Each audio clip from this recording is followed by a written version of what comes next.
Ikakasal na kayo kay Tita Rica. Wala pa kayo isang buwan na.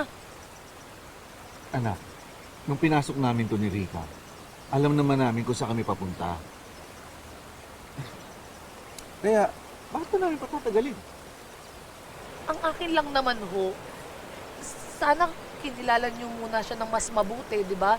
Para hindi niyo po pagsisihan kung ano yung magiging decision niyo. Sana pinag-isipan niyo. Bakit ba ganyan ang pagtutol mo sa kanila? Bakit ba ayaw mo silang bigyan ng tsansa? Kasi nga wala akong tiwala sa kanila. Kasi natatakot akong masaktan kayo, di ba?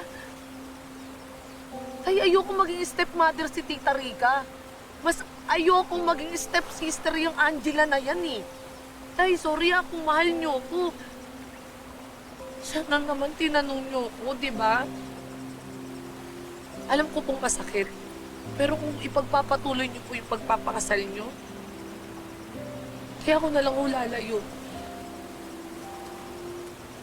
Ako na lang po aalis. Baka mas mabuti pa po. Simula nung iniwan tayo ng nanay mo, sa'yo na umikot ang mundo. Puro kapakanan mo ang iniisip. Kung anong importante sa'yo, kung ano makakapagpasaya sa'yo. Kahit kailan hindi ko inuna ang sarili ko. Ngayon naman, nakahanap na ako ng taong gusto ko. Sa tingin ko, magkakaroon na ako ng chance na maging masaya. At maging kumpleto. Saan naman, anak? Ako naman ang pagbigyan mo. Sana ako naman ang intindihin.